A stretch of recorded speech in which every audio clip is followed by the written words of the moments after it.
South ఇండియాలోని అతి తక్కువ ధరలకి రత్నాలనందించే ఏకైక సంస్థ 6JVR. మొత్తానికి భారతదేశంలో సార్వత్రిక ఎన్నికల ప్రక్రియ దాదాపు చివరి దశకు చేరుకుంది.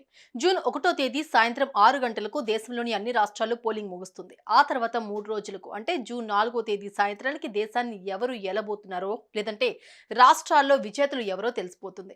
ఈ విజేతలను తేల్చే కౌంటింగ్ ప్రక్రియ అధికార యంత్రాంగానికి ఓ సవాలైతే ఎన్నికలు పూర్తయిన తర్వాత ఫలితాలను గుండెల్లో దాచుకున్న ఈవీఎంలను కాపాడటం అనేది మరో పెద్ద సవాల్. అసలు ఈవీఎంల భద్రత విషయంలో అధికారులు ఎలాంటి చర్యలు తీసుకుంటారు మరోసారి గుర్తు చేసుకుందాం.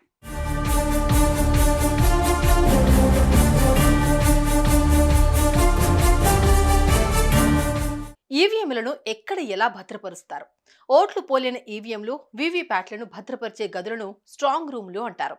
స్ట్రాంగ్ రూమ్లకు 2 తాళాలు వేయాలి. ఒక తాళం చెవి జిల్లా ఎన్నికల అధికారి వద్ద, రెండోది నియోజకవర్గ రిటర్నింగ్ అధికారి వద్ద ఉంటుంది.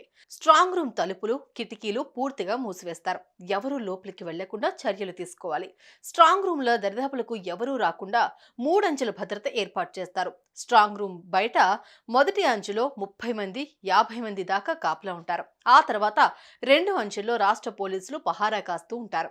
స్ట్రాంగ్ రూమ్ లోపల బయట సీసీటీవీ కెమెరాలు ఏర్పాటు చేస్తారు. 24 గంటలు మానిటర్ చేస్తూ ఉంటారు. అటు ఫైర్ సిబ్బంది కూడా అక్కడ కాపు కాస్తారు. స్ట్రాంగ్ రూమ్ ద్వితీయ భద్రతా వలయాన్ని దాటే ప్రతి వ్యక్తి వివరాలు తప్పనిసరిగా రికార్డ్ చేస్తారు.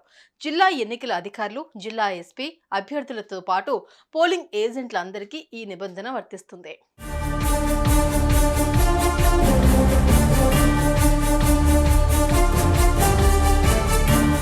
నియోజకవర్గ రిటర్నింగ్ అధికారి ప్రతిరోజు ఉదయం, సాయంత్రం వేళల్లో స్ట్రాంగ్ రూమ్ ప్రాంగణాన్ని సందర్శించి లాగ్ బుక్ ను, సీసీటీవీ ఫుటేజ్ ని పరిశీలిస్తారు. ఒకవేళ స్ట్రాంగ్ రూమ్లు జిల్లా కేంద్రంలో ఉంటే జిల్లా ఎన్నికల అధికారి ఆ బాధ్యత చేపడతారు.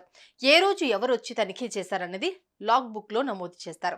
ఈవీఎంలు స్ట్రాంగ్ రూమ్లు ఉన్నంత కాలం అక్కడ నిరంతరాయ విద్యుత్ సరఫరా ఉండాలి. అందుకే జనరేటర్లను ఏర్పాటు చేస్తారు. పోటీ చేసిన అభ్యర్థులందరికీ ఉన్నతాధికారుల ఫోన్ నెంబర్లు ఇస్తారు. మంత్రులు, అభ్యర్థులు అధికారుల వాహనాలను 3వ అంచులోకి రాకముందే నిలిపేస్తారు. ఆ తర్వాత ఎవరైనా సరే అక్కడి నుంచి నడుచుకుంటూనే స్ట్రాంగ్ రూమ్ వరకు వెళ్లాల్సి ఉంటుంది.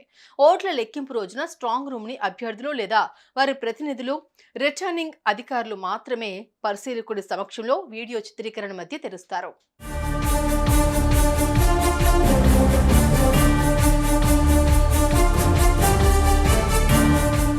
కౌంటింగ్ రోజున ఈవీఎంలను పూర్తి భద్రతా ఏర్పాట్ల మధ్య కౌంటింగ్ సెంటర్లకు చేరుస్తారు.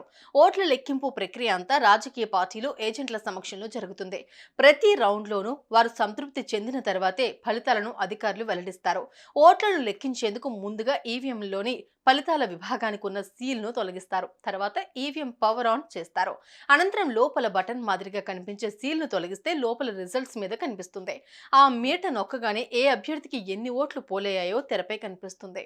ప్రజా ప్రాతినిధ్య చట్టం 1951లోని సెక్షన్ 64 ప్రకారం ఓట్ల లెక్కింపు నుంచి ఎన్నికల ఫలితాల వెల్లడి వరకు బాధ్యత అంతా రిటర్నింగ్ అధికారిపైనే ఉంటుంది. పార్టీ అభ్యర్థులు, కౌంటింగ్ ఏజెంట్లు, ఎలక్షన్ ఏజెంట్లను ఆయనే లెక్కింపు కేంద్రంలోకి అనుమతిస్తారు. నిబంధన 52ని అనుసరించి రిటర్నింగ్ అధికారి ఒక్కో కౌంటింగ్ కేంద్రంలో 14కు మించకుండా కౌంటింగ్ ఏజెంట్లను అనుమతించవచ్చు. నిబంధన 55C ప్రకారం ఈవీఎంలు ట్యాంపర్ కాలేదని, దాని సీల్ సక్రమంగా ఉందని లెక్కింపు సిబ్బంది, కౌంటింగ్ ఏజెంట్లు నిర్ధారించుకోవాలి. ఒకవేళ ఈవీఎంలు సక్రమంగా లేవని భావిస్తే ఎన్నికల సంఘానికి ఫిర్యాదు చేయాలి.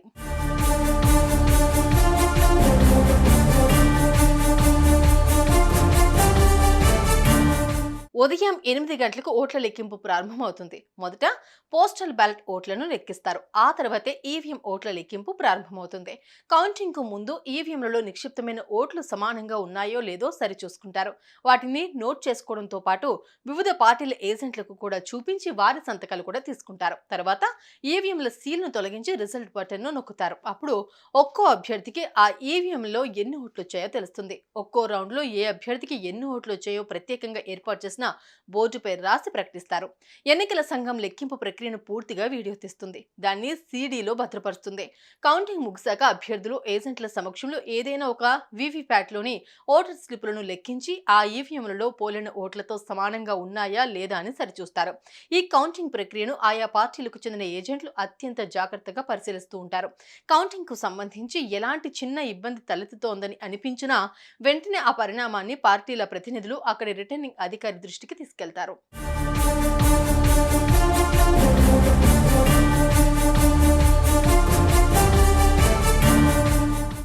ఫలితాలకు సంబంధించిన పత్రాన్ని ఫామ్ 20గా పిలుస్తారు. దీన్ని సిద్ధం చేయడానికంటే ముందు రీకౌంటింగ్ కు ఏ అభ్యర్థి అయినా కోరుతున్నారా అనేది రిటర్నింగ్ అధికారి తెలుసుకుంటారు. వారి లిఖితపూర్వక ఫిర్యాదును ఎన్నికల పరిశీలకుడితో చర్చించి అవసరం ఉంటే రీకౌంటింగ్ చేపడతారు. అవసరం లేదని భావిస్తే ఫామ్ 20పై సంతకం చేసి విజేతను ప్రకటిస్తారు. దేశం మొత్తం ఈ కౌంటింగ్ ప్రక్రియ జూన్ 4 రాత్రికి పూర్తవుతుంది.